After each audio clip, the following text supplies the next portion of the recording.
Buenos días, República Dominicana. Gracias por acompañarnos nueva vez en este acostumbrado repaso de 60 minutos todos los sábados para mantenernos al día, al tanto de todo lo más importante que en materia noticiosa ha ocurrido en el país y en el mundo durante la semana que acaba de transcurrir. Esto es Reporte Especial con Rosendo Tavares, que iniciamos inmediatamente en el plano internacional.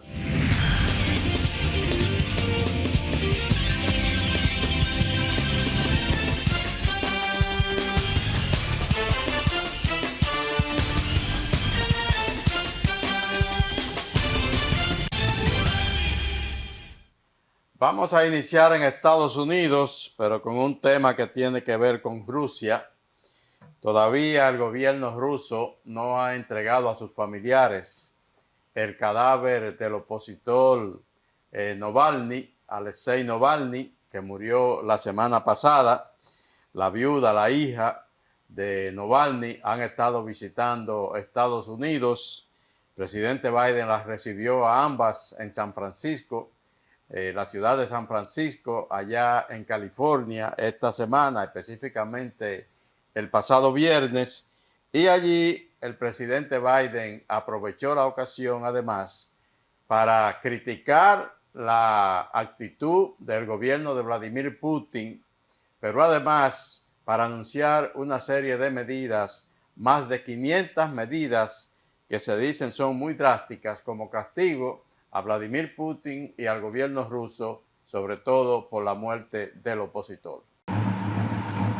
A 2 años del inicio de la guerra en Ucrania y una semana de la muerte del líder opositor ruso Alexei Navalny, el presidente Joe Biden reiteró su apoyo a Ucrania en su lucha contra el ejército ruso con más de 500 sanciones contra Rusia, dirigidas a su complejo militar industrializado, a sus ingresos energéticos y a terceros que ayudan a Moscú a acceder a los bienes necesarios para sus esfuerzos bélicos.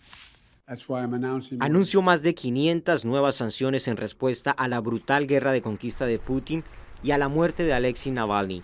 Porque no nos equivoquemos, Putin es responsable de la muerte de Alexei. Durante su viaje a California este jueves, el presidente Biden se reunió con la viuda y la hija de Navalny. Les aseguro que su legado perdurará en todo el mundo y que nosotros en Estados Unidos seguiremos garantizando que Putin pague un precio por su agresión en el extranjero y su represión en casa.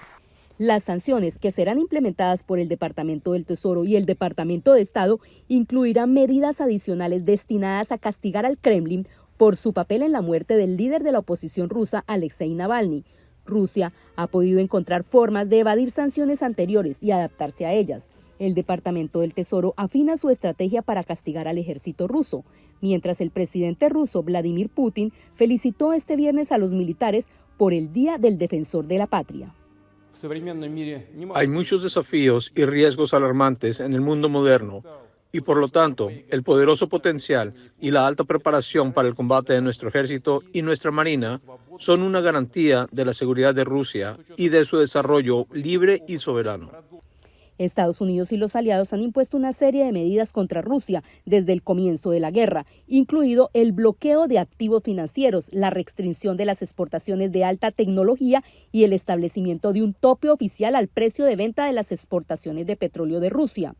Pero el apoyo a Ucrania está detenido por los republicanos en el Congreso. Otra derrota legal para el expresidente de los Estados Unidos, Donald Trump. A él lo condenaron esta semana a pagar casi 400 millones de dólares como multa por la comprobación de fraudes en sus negocios, incrementar o abultar el valor real de sus negocios para conseguir préstamos de los bancos en condiciones más favorables. Lo encontraron culpable de eso y un juez lo condenó la semana pasada a pagar por esa situación alrededor de 400 millones de dólares.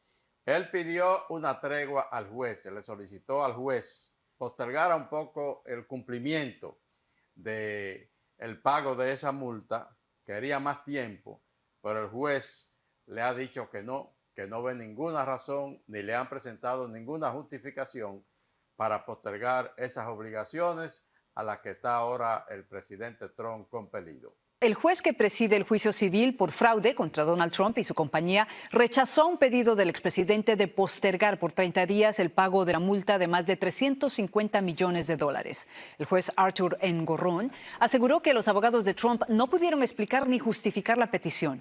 Se espera que Trump presente una apelación al fallo que lo encontró culpable de fraude, pero antes deberá pagar la multa para poder hacerlo. El secretario de Estado, Antony Blinken, ha estado de visita en Brasil a propósito de la celebración allí de una cumbre de cancilleres de los países del G20 y aprovechó la ocasión en reunión bilateral con el presidente de Brasil, Luis Ignacio Lula da Silva, y le expresó su desacuerdo por las recientes declaraciones contra Israel que pronunciara el presidente de Brasil. Lula acusó a Israel de cometer genocidio y de cometer acciones similares a las que cometiera Hitler con los judíos allá en Alemania. Eso generó, lógicamente, a nivel mundial prácticamente, amplio rechazo, y el secretario de Estado, hablando en nombre del gobierno de los Estados Unidos, le expresó personalmente su desacuerdo a Lula da Silva. Un encuentro para aliviar tensiones. El secretario de Estado estadounidense Antony Blinken se reunió el miércoles en Brasil con el presidente Luis Ignacio Lula da Silva en medio de una crisis diplomática entre el país sudamericano e Israel por el conflicto en Gaza. Blinken calificó la reunión como muy buena y agregó que ambos gobiernos están haciendo muchas cosas importantes juntos, trabajando bilateral, regional y globalmente. Al inicio de la reunión, Lula y Blinken sostuvieron una breve charla sobre las elecciones en Estados Unidos, que se celebrarán en noviembre. La reunión se anunciaba tensa tras las polémicas declaraciones del presidente Lula, que comparó la ofensiva israelí en Gaza con el Holocausto. Israel lo declaró persona non grata, y en respuesta Brasil llamó a consultas a su embajador en Tel Aviv y convocó al representante diplomático israelí para mostrar su insatisfacción. Estados Unidos, que vetó por tercera vez el martes en el Consejo de Seguridad de la ONU un alto al fuego inmediato en Gaza, dijo que no estaba de acuerdo con las acusaciones de genocidio contra Israel.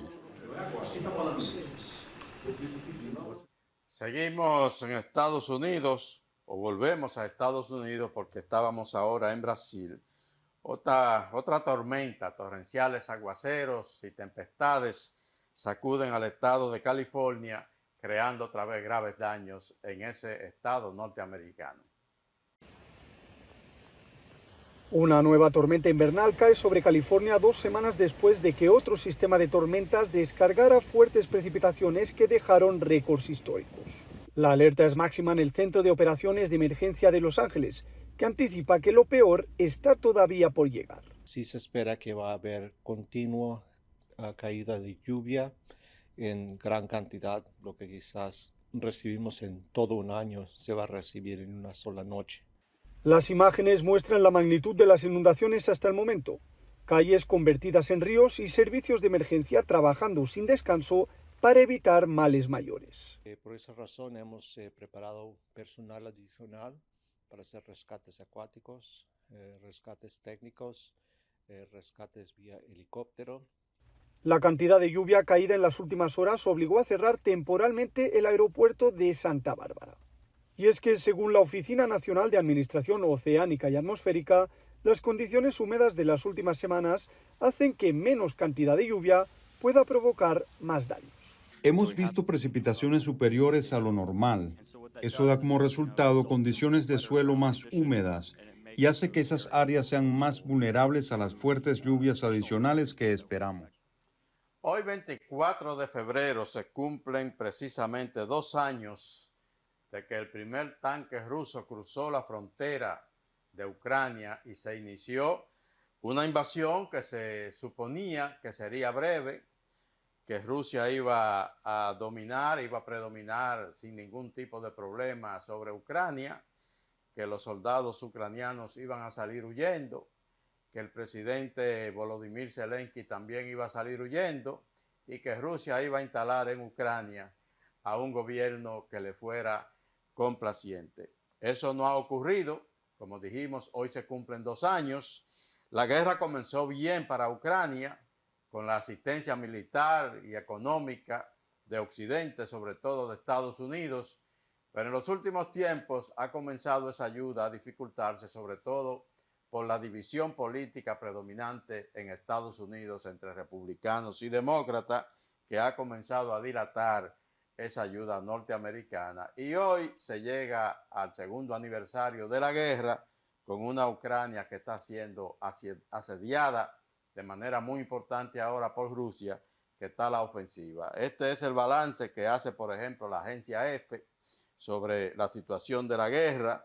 Dice que la guerra en Ucrania cumple 2 años, con Rusia a la ofensiva en casi todos los sectores del frente, mientras que Ucrania intenta compensar la falta de armamento occidental, relevando aparte de su mando militar en los campos de batalla.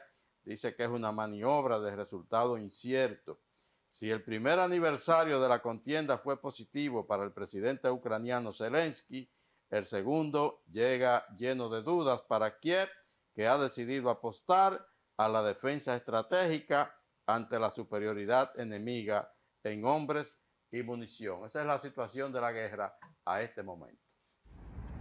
En la vigilia del segundo aniversario de la guerra en Ucrania, los avances militares logrados por Rusia no son alentadores para Kiev. Los militares en el sur del país enfrentan una fuerte avanzada rusa sin tener suficiente munición y soldados para llevar una contraofensiva contundente contra Moscú. En este escenario, la ayuda de Estados Unidos y Europa sigue siendo crucial para permitir que Ucrania sobreviva. Y por eso, el presidente Volodymyr Zelensky, durante su encuentro con la primera ministra de Dinamarca, reiteró la necesidad de que Occidente, en particular Estados Unidos, no deje sola a Ucrania.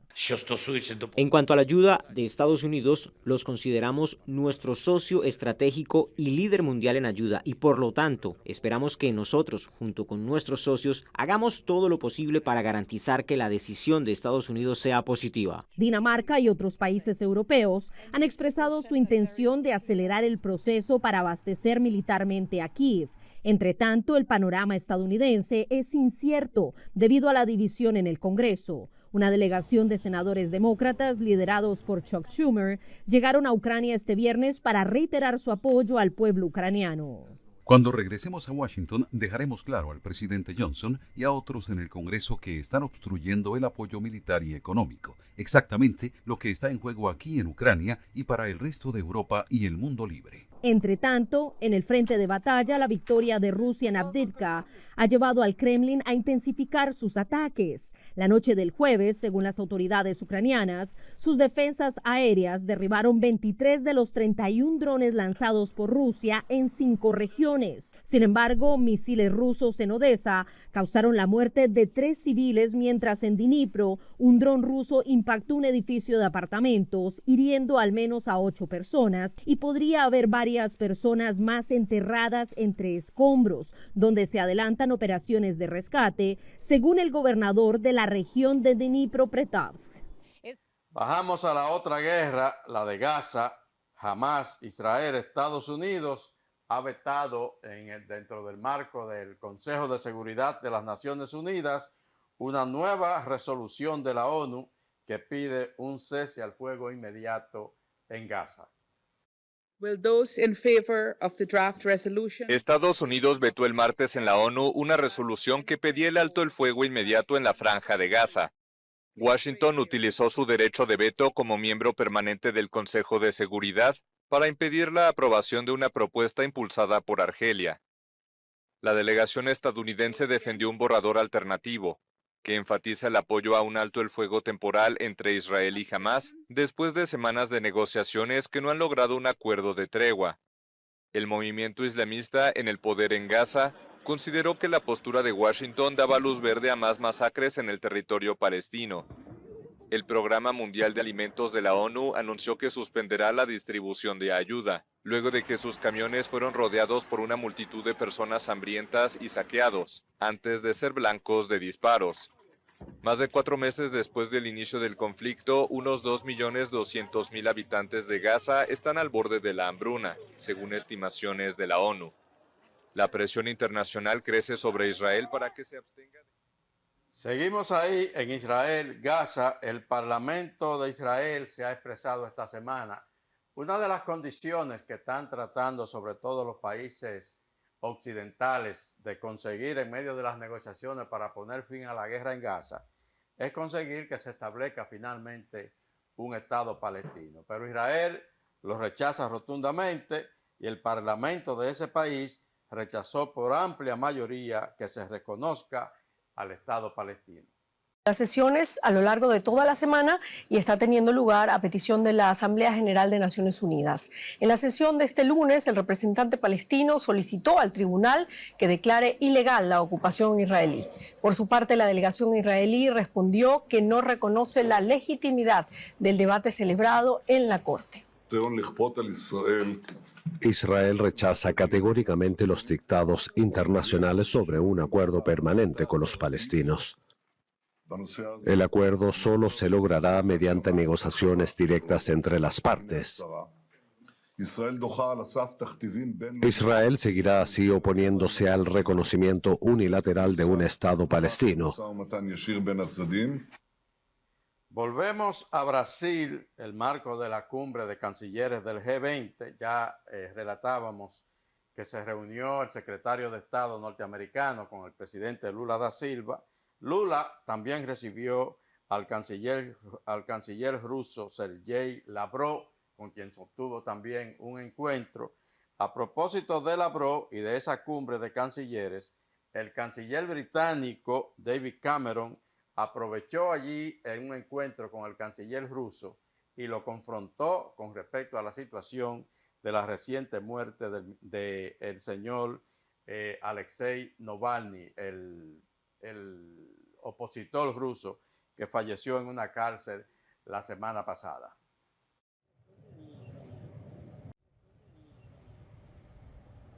Un día después de recibir al secretario de Estado estadounidense Antony Blinken, el presidente de Brasil, Luis Ignacio Lula da Silva, se reunió el jueves en Brasilia con el canciller ruso Sergei Lavrov. Tras la reunión en el Palacio de Alborada, celebrada a petición del gobierno ruso, el canciller Lavrov explicó las posiciones de Rusia respecto al conflicto en Ucrania, según informó Plan Alto, en un comunicado sobre la reunión, que finalizó sin comentarios a la prensa. En un mensaje en su perfil de la red social X tras el encuentro, Lula reiteró que Brasil sigue dispuesto a colaborar con los esfuerzos por la paz en Ucrania. El brasileño se ha opuesto a la política de aislamiento de Rusia adoptada por Estados Unidos desde el inicio de la invasión de Ucrania en 2022, considerando que el presidente ucraniano Volodymyr Zelensky y las potencias occidentales comparten la responsabilidad de la guerra.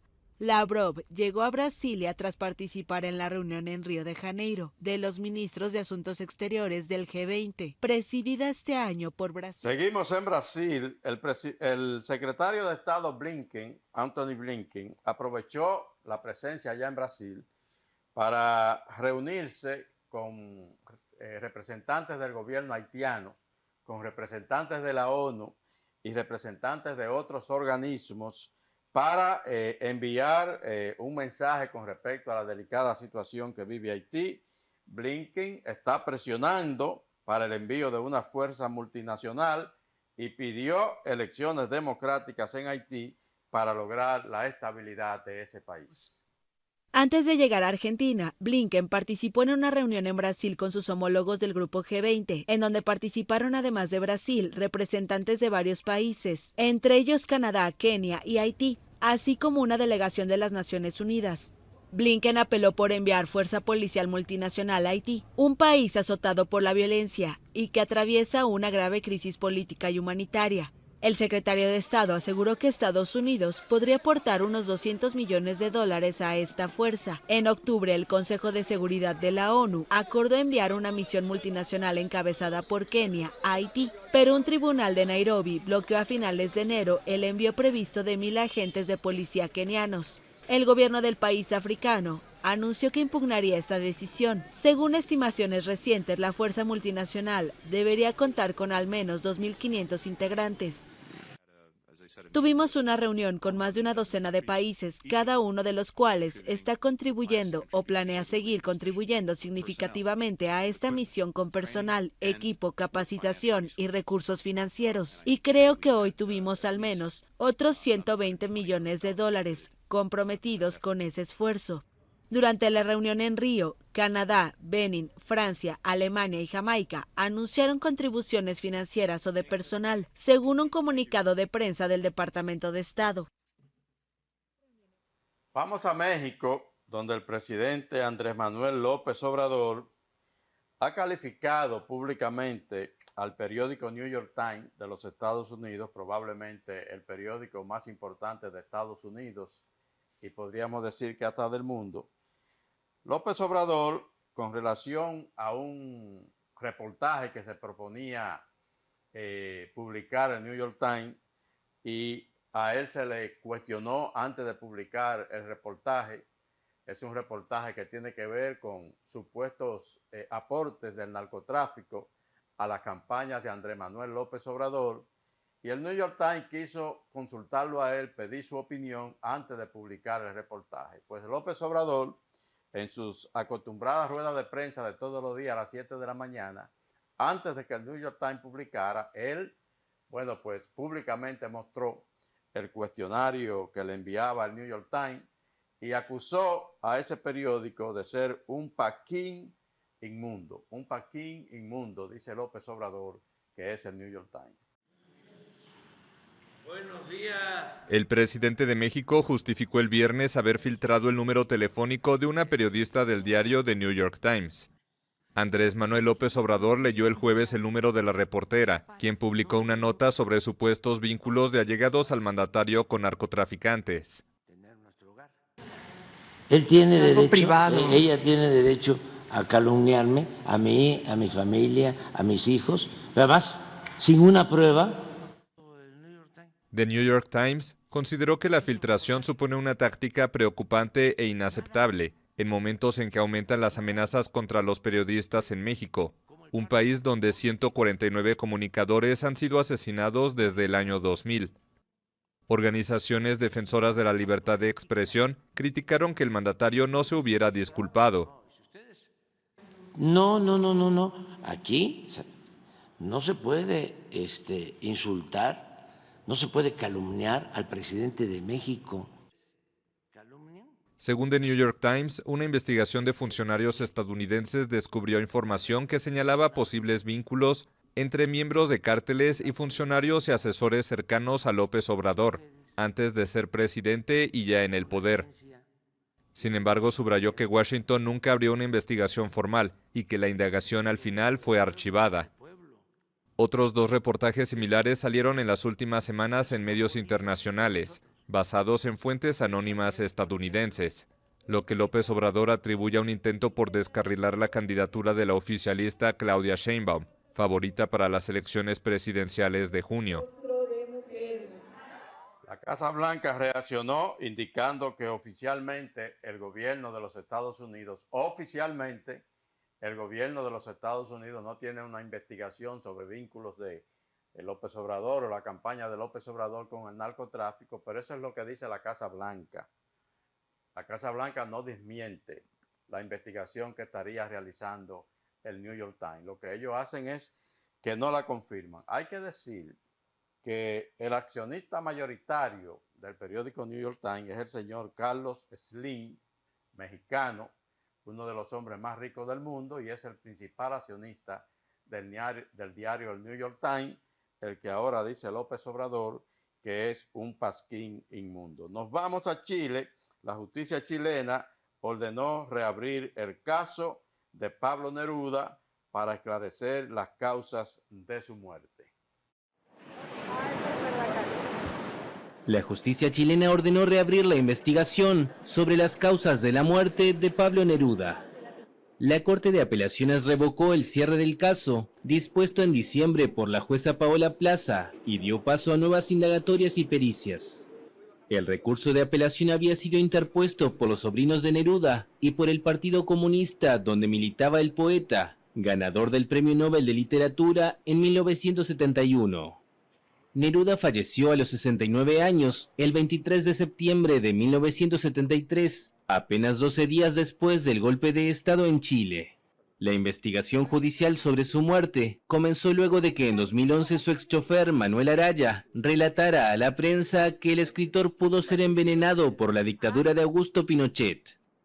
México había facilitado un avión para trasladar a ese país al escritor una vez recibiera el alta de una clínica privada, a donde había ingresado por complicaciones de un cáncer de próstata. Araya, fallecido el año pasado, aseguraba que el poeta no estaba en una etapa terminal.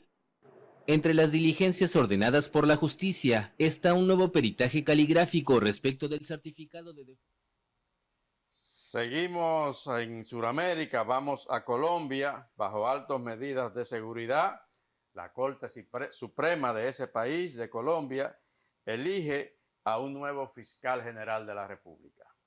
De seguridad que van a estar trabajando de la Policía Nacional de Colombia, resguardando el edificio y sus alrededores durante esa sesión que se convocó este jueves para elegir a un nuevo fiscal general. Esto lo informó el martes el comandante de la zona metropolitana de Bogotá, el brigadier general José Daniel Gualdrón. Mediante un mensaje en video difundido a los medios, Gualdrón señaló que la policía y las autoridades de Bogotá han realizado reuniones para preparar el despliegue que se instalará ese día y restablecer el orden si es necesario. Estamos preparados. Son más de 1.800 hombres y mujeres que van a estar atendiendo cualquier requerimiento para garantizar seguridad. Vamos a garantizar movilidad, vamos a garantizar la libre manifestación pública, todo que se genere pacíficamente, dijo. El anuncio de la policía se da luego de las manifestaciones que rodearon la sede de la Corte Suprema el pasado 8 de febrero, cuando el organismo judicial sesionó para elegir un nuevo fiscal, pero en el proceso no se alcanzaron los votos necesarios. Tras estas protestas, que por momentos... Regresamos a Chile. El gobierno del presidente Gabriel Boric se ha querellado contra el gobierno venezolano de Nicolás Maduro, pues por el supuesto secuestro de un militar venezolano que se había de alguna manera refugiado en Chile. El militar de nombre Ronald Ojeda aparentemente fue secuestrado en Santiago, la capital de Chile, y trasladado a Venezuela, y Chile supone que grupos criminales venezolanos pudieron estar involucrados en la acción.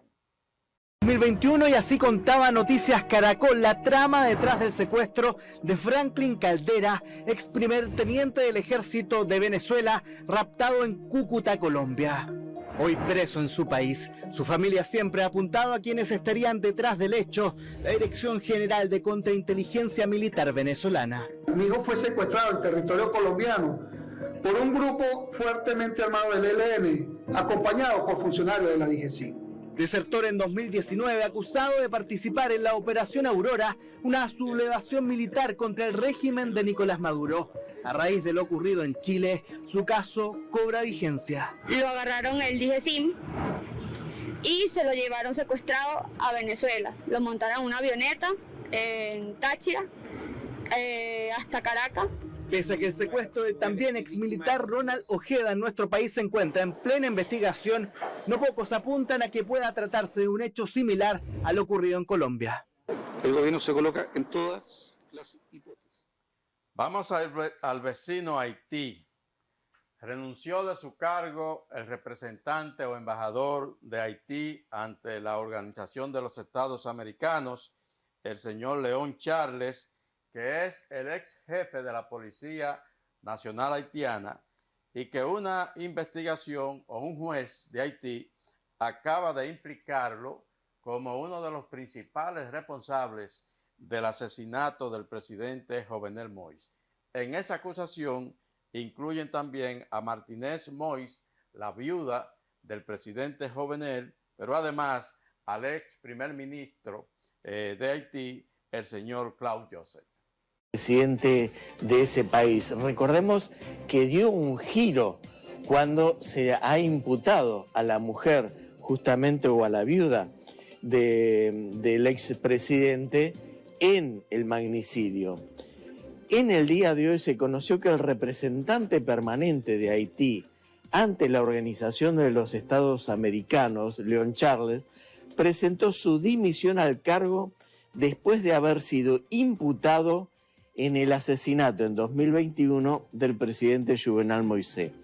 Charles anunció en el día de hoy su dimisión a través de sus redes sociales junto a una carta enviada al ministro haitiano de Asuntos Exteriores y Cultos para de esta forma describir, tener el campo libre para defenderme contra las acusaciones descabelladas que aparecen en la orden dictada por el juez contra 51 personas, entre ellas también Martine Moïse, viuda del asesinato presidente y ex primer ministro Claude Joseph. Terminamos este recorrido internacional con una noticia de carácter científico, la investigación espacial de la NASA. Medio siglo después de el programa Apolo de Estados Unidos llegara por primera vez a la Luna y de que el hombre caminara sobre la Luna, aquellos astronautas norteamericanos, pues ahora, por primera vez, después de haber pasado ya unos 50 años, otra nave norteamericana aluniza allá en la Luna, en esta que se supone es una investigación o es una misión que tiene un carácter sumamente especial porque se estaría tratando de comenzar a establecer las bases para que en el futuro seres humanos incluso puedan hasta vivir en la Luna. La empresa Intuitive Machines, basada en Houston, logró posar en la Luna la primera nave espacial estadounidense en más de 50 años, como parte de una nueva flota de robots comerciales no tripulados, financiada por la NASA, destinada a preparar misiones con astronautas a finales de esta década. La compañía aseguró que la sonda aterrizó de pie y comenzó a enviar señales en un mensaje en las redes sociales. Cuanto más involucremos a nuestra industria privada en esto, tendremos soluciones más modulares y flexibles, más enfoques de costos más bajos, menos reglamentación de lo que se puede o no hacer, y tal vez construir cosas más parecidas a la construcción de un automóvil. El módulo hexagonal que transporta experimentos científicos de la NASA y que mide un poco más de 4 metros de alto, alunizó cerca del polo sur del satélite a las 11:23 de la noche, tras reducir su velocidad. Odysseus se lanzó el 15 de febrero en un cohete Falcon 9 de SpaceX y cuenta con un nuevo tipo de sistema de propulsión de oxígeno líquido superenfriado y metano líquido. Vamos a la pausa, retornamos enseguida en el plano nacional.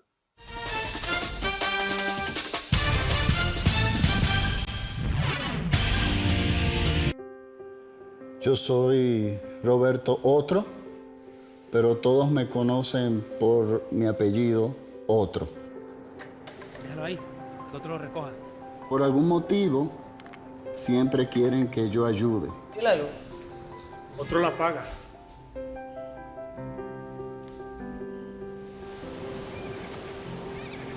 La verdad es que es un poco difícil hacerlo todo.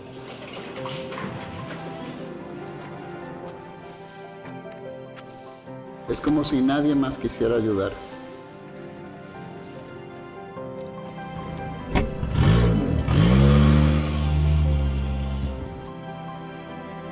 ¿Tú crees que de la habitación 223?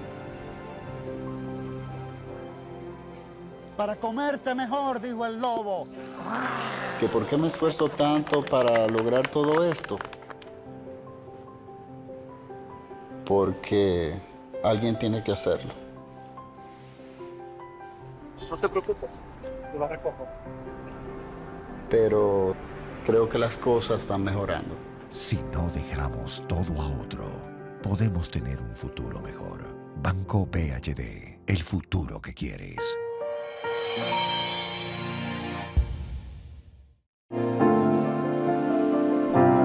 Muy pronto habrá un nuevo amanecer aquí en Pedernales. Yo hasta me puse a estudiar inglés, porque Pedernales ahora será otra cosa. Aquí en Pedernales hay futuro ahora. Las carreteras ahora van a ser carreteras de verdad. Pedernales tiene muchas cosas lindas. El sur está creando nuevas oportunidades para su gente. Ahora los guías de la zona le vamos a demostrar lo que tiene Pedernales. Lo que viene es grande. Desde que empecé a trabajar en el proyecto, Pedernales es mi nueva casa.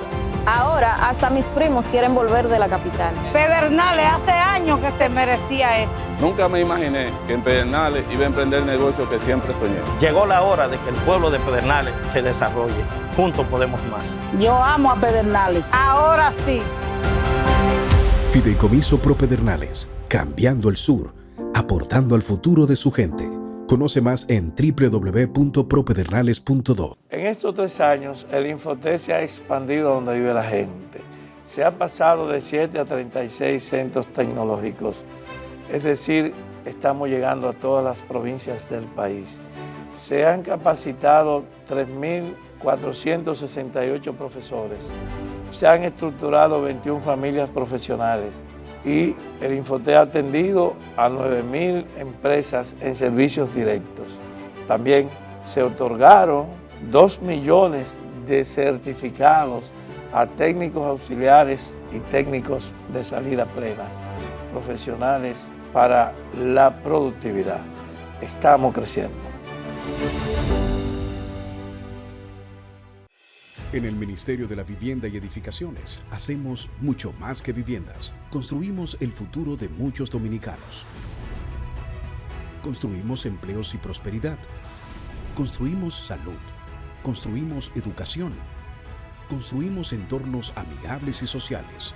Y en tan solo 2 años rompimos el récord de más viviendas construidas por una institución del Estado en la historia de nuestro país. En el Ministerio de la Vivienda y Edificaciones construimos sin descanso porque estamos construyendo un mejor futuro. Thank you. Manny, llegaste. Cuéntame, ¿cómo te fue por allá? Tú sabes, ahí estuve con mamá, con los primos, con las tías. Estar en casa es el final y para seguir cerca, mañana mismo voy con mi cédula a empadronarme. ¿Empadronarte? Sí, tú no sabes. No. Para poder votar en el 2024 necesitas estar en el padrón en el exterior, en el de aquí. Tú no pierdes tiempo, Manny, siempre apoyando el crecimiento del terruño. Yo te voy a caer atrás con eso. Empadrónate por la patria que llevas dentro. Junta Central Electoral. Garantía de identidad y democracia. Jessica realizó su sueño ecoturístico con la ayuda de Expo Fomenta Pymes Banreservas. Para ella trabajan Andresito y Julia, junto a otros habitantes de la zona. Los clientes de Jessica desean tanto aprender a surfear que Raquel llevó la escuelita que soñó a ser una hermosa realidad. Le pueden preguntar al piloto Luis Manuel, a quien le asignaron una nueva ruta de vuelo. O a Pilo, que ya sabe por dónde se le entra el agua al coco. Y Carmina hasta organiza una feria con los artesanos de la zona, en el parador que puso Virgilio. Luis Manuel, Pilo, Virgilio, Carmina, Raquel, Andrés, Julia y muchos otros se alegran porque Jessica acudió a Banreservas. Detrás de uno que avanza, hay muchos más echando hacia adelante. Banreservas, el banco de todos los dominicanos.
Gracias por continuar con nosotros. Esto es Reporte Especial con Rosendo Tavares en este sábado 24 de febrero, año 2024. Vamos a iniciar nuestro recorrido por los temas nacionales con el resultado de las pasadas elecciones municipales celebradas el pasado domingo 18 en todo el territorio nacional.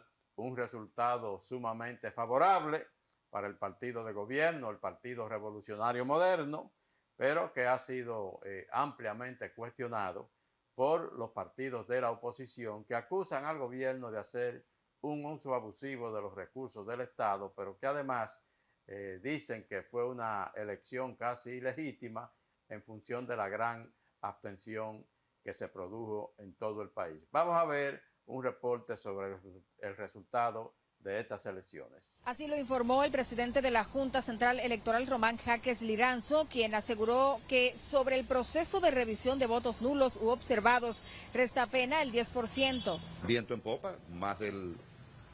ahora mismo lo vi el 89-90% de revisión de votos nulos observados, que es un requisito de ley.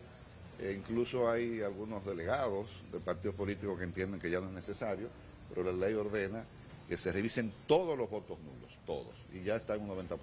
Román Jaques también se refirió al informe de la Organización de Estados Americanos que muestra preocupación por la baja participación en las elecciones y la compra de votos. Que el Pleno de la Junta va a estudiar el informe de la OEA y sí le garantizamos que cada recomendación que sea competencia de la Junta Central Electoral, cada propuesta de mejora que sea competencia de la Junta Central Electoral, con miras a las elecciones de mayo y a una posible segunda vuelta, el Pleno de la Junta Central Electoral y la Junta Central Electoral las va a acoger y a aplicar en las medidas de la integridad electoral. En la víspera, en esta sede, se realizó un recuento de votos nulos de los municipios Cabrera y Dajabón, cuyos nuevos resultados serían recurridos por las partes afectadas. Ellos quieren, donde no ganaron, arrebatar. O sea, arrebatar. Han querido ir también a Vallejuelo, han querido ir a la Ciénaga de Barahona, han querido ir a Caballero, han querido ir a Angelina, por decir los lugares que me vienen así a la mente, donde perdieron. Pero quieren arrebatar, tienen una campaña, porque esta gente creen que con la fuerza del dinero y del poder pueden imponer la cosa. Y además, después del resultado, debieran tener la humildad de poder por lo menos reconocer dónde perdieron. Para celebrar ese resultado, el Partido Revolucionario Moderno celebró esta semana una misa, dijeron que hasta de acción de gracias. Allí el presidente Abinader habló y le envió un mensaje a todos los funcionarios que resultaron electos en la boleta del Partido Revolucionario Moderno. El presidente le dijo a los candidatos ganadores que él ni celebra triunfos ni llora derrotas y los instó a realizar una gestión decente, una gestión en beneficio de sus comunidades. Con una mezcla de religiones cuyo objetivo fue agradecer a Dios por el triunfo del PRM, el gobernante afirmó que la actitud de hoy debe ser de total humildad y mayor compromiso con todos los dominicanos. Ni celebro triunfo ni lloro derrotas. Por lo tanto, la actitud de hoy debe de ser total humildad y mayor compromiso. Si deseamos celebrar, debemos hacerlo trabajando en nuestros municipios este fin de semana, mejorando las condiciones de la gente. Esa es la mejor celebración que podemos tener. El también líder del Partido Revolucionario Moderno agradeció el trabajo realizado por la Junta Central Electoral en las elecciones municipales. Por haber administrado un proceso transparente y eficiente. De su lado, con relación a la abstención de los votos en este proceso, el coordinador general de campaña del PRM, José Ignacio Paliza, indicó que el pueblo dominicano habló en las urnas. El soberano es sabio y siempre en el pensar colectivo de la gente está la mejor de y la más útil de las respuestas. El acto de acción de gracias de elecciones municipales se realizó en el Polideportivo Domingo Savio La Ciénega, donde también asisten miembros del partido y regidores. El presidente Luis Abinader dice que a partir de ahora no hay ganadores ni perdedores, sino trabajar todos juntos en beneficio de la República. La Organización de los Estados Americanos, la OEA, que envió a República Dominicana una misión de observadores para el proceso electoral, rindió su informe, pidió combatir la compra de votos, analizar la baja participación ciudadana en esas elecciones municipales y, en definitiva, la OEA validó el resultado de las elecciones, pero hizo esas observaciones que han sido aprovechadas principalmente por la oposición política para cuestionar, bueno, pues el resultado electoral. A través de un informe enviado a los medios de comunicación, los observadores electorales de la Organización de Estados Americanos reconocieron el espíritu cívico y democrático de los dominicanos que acudieron a votar el pasado domingo en las elecciones municipales. De igual forma, reconocieron la labor de la Junta Central Electoral y el Tribunal Superior Electoral para unos exitosos comicios. Recordaron que las elecciones municipales del 2020 tuvieron que ser suspendidas y reconocieron que la Junta Central Electoral tomó medidas oportunas y adecuadas para evitar que esta historia se repitiera. Asimismo, aplaudieron la colaboración y diálogo permanente entre las autoridades electorales, partidos políticos y sociedad civil. También saludaron la eficacia del sistema de transmisión de datos de la Junta Central Electoral, con lo cual ayudó a dar tranquilidad a la ciudadanía con información pronta y oportuna. Recomendaron analizar las razones de la baja participación ciudadana para que en el futuro se tomen las medidas necesarias para incentivar una mayor presencia de electores en las urnas. También recomendaron tomar medidas para evitar la compra de votos. Los observadores finalizaron abogando porque en lo adelante se desarrolle una campaña limpia y equitativa de cara a las elecciones del 19 de mayo próximo. Rafael. Dice el candidato presidencial del Partido de la Liberación Dominicana, Abel Martínez, a propósito, el PRM ganó ampliamente en Santiago, donde el PLD llevaba a Víctor Fadul como candidato a la alcaldía. Esto es un traspiés para la candidatura de Abel, porque si pierde en su propia ciudad, eso de alguna manera genera incertidumbre sobre entonces lo que es su candidatura nacional a la presidencia de la República. Dice Abel que para las elecciones presidenciales el PLD conquistará a los que no fueron a votar para ganar esas elecciones. Estoy convencido de que junto con el pueblo, escuchando a la gente, hablando al corazón de las personas, a sus sueños, vamos a construir un gran resultado de las elecciones de mayo. Depende de cada uno de nosotros. Y yo estaré a su lado en cada calle, en cada ciudad, en cada rincón, acompañándolos en este camino. Vamos a una nueva pausa comercial, retornamos enseguida.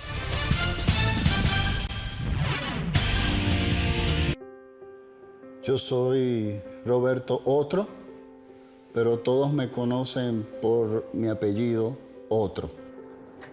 Déjalo ahí, que otro lo recoja. Por algún motivo, siempre quieren que yo ayude. Claro. Otro la paga.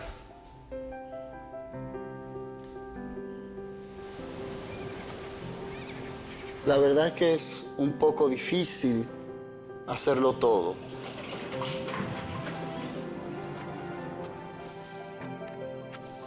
Es como si nadie más quisiera ayudar.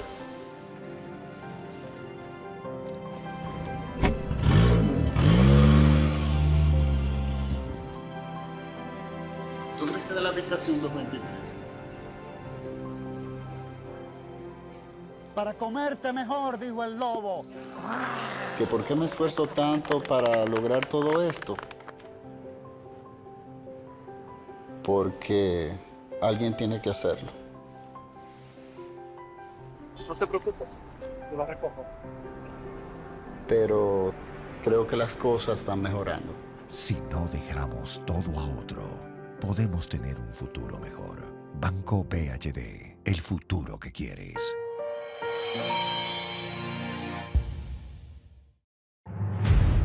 En el Ministerio de la Vivienda y Edificaciones hacemos mucho más que viviendas. Trabajamos para mejorar la salud de todos los dominicanos. Construimos modernos hospitales y centros de salud en todo el territorio nacional, equipados con la más moderna tecnología médica y listos para prestar servicios sanitarios a cada comunidad. Porque en el Ministerio de Vivienda y Edificaciones, que estamos construyendo un mejor futuro. En estos 3 años, el Infoté se ha expandido donde vive la gente. Se ha pasado de 7 a 36 centros tecnológicos. Es decir, estamos llegando a todas las provincias del país. Se han capacitado 3.468 profesores. Se han estructurado 21 familias profesionales. Y el Infoté ha atendido a 9.000 empresas en servicios directos. También se otorgaron 2 millones de certificados a técnicos auxiliares y técnicos de salida plena, profesionales para la productividad. Estamos creciendo.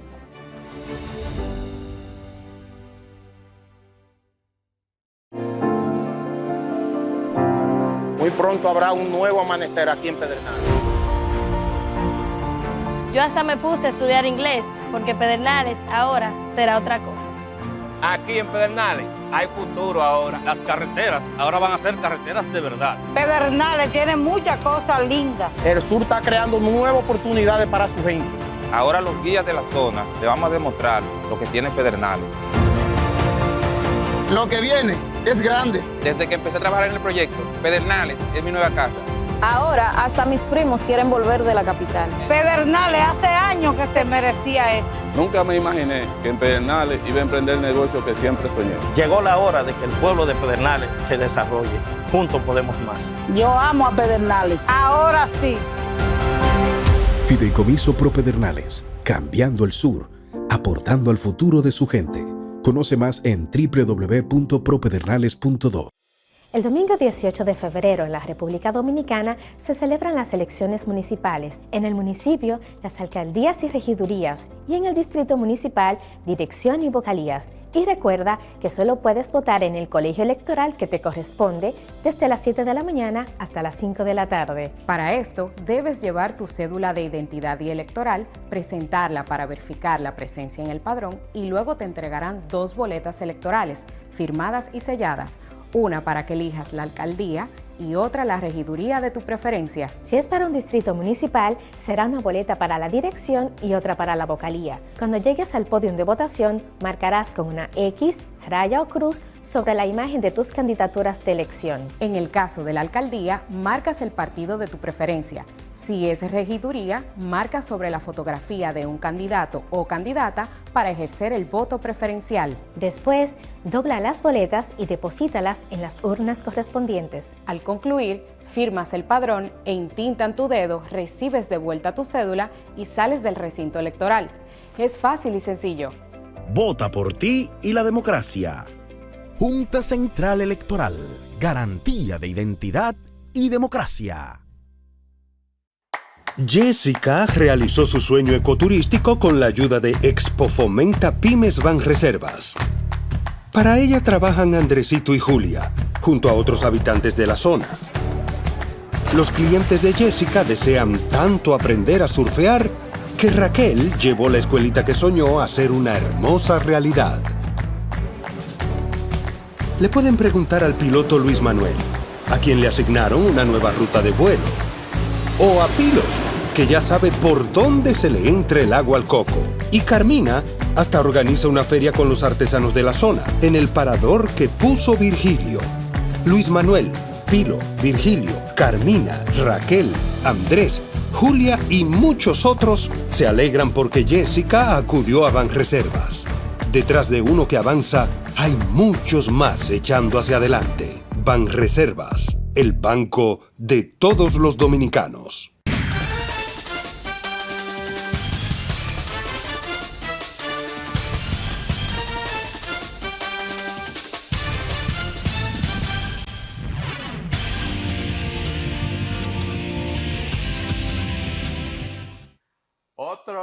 ha protestado el resultado electoral y que incluso hasta se ha mostrado sorprendido del desempeño de su partido, la Fuerza del Pueblo, ha sido el expresidente Leonel Fernández, que tenía altas expectativas y que había insistentemente manifestado que su partido y la oposición iban a ganar más alcaldes que el Partido Revolucionario Moderno. El resultado no fue el que ellos esperaban.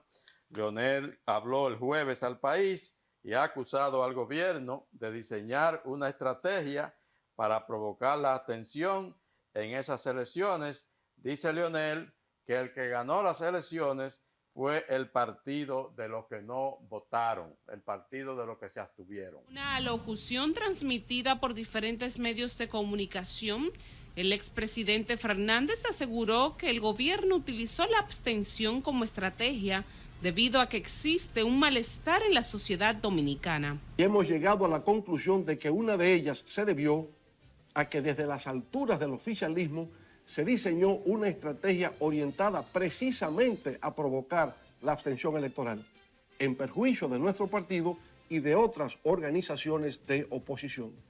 Asimismo, el exmandatario explicó también que días antes de las elecciones municipales y momentos en los que los ciudadanos ejercían el voto, el gobierno utilizó otros mecanismos para obtener la mayoría de las alcaldías. Para eso, extendió la entrega del bono navideño hasta el fin del actual ciclo electoral en el mes de junio. Concedió un bono escolar en febrero, la adjudicación indiscriminada de tarjetas Supérate, de electrodomésticos, de dispositivos electrónicos para la conexión con el telecable, el otorgamiento de pensiones especiales, todo lo cual fue debidamente denunciado. Para el día D, el momento culminante del proceso electoral, la embestida fue incontenible. Se visitaron hogares, se instalaron centros de compras de cédulas en los alrededores de los colegios electorales. Fernández hizo un llamado a la Junta Central Electoral para que tome medidas contra las acciones que denuncia para que no se vuelvan a repetir en los comicios de mayo. Hacemos un llamado a la Junta Central Electoral para que en su condición de árbitro y organizador del proceso electoral adopte todas las medidas necesarias para impedir que acciones como las que precedieron el pasado proceso electoral y se incurrieron el día de las votaciones vuelvan a repetirse. Aclaró que a pesar de que la Fuerza del Pueblo tuvo un crecimiento, no fue el esperado. Me permito externar nuestro reconocimiento y gratitud a todos aquellos que depositaron su confianza en nuestros candidatos. A pesar de haber crecido un 76.7% con respecto a nuestra votación del 2020, no estuvimos a la altura de nuestras expectativas. Leonel Fernández calificó como un luto nacional y un peligro para la democracia en las pasadas elecciones. Esto ha sido todo por el día de hoy. Reporte especial con Rosendo Tavares. Regresa el próximo sábado, como de costumbre, al más alto nivel periodístico. Tengan todos muy buen fin de semana.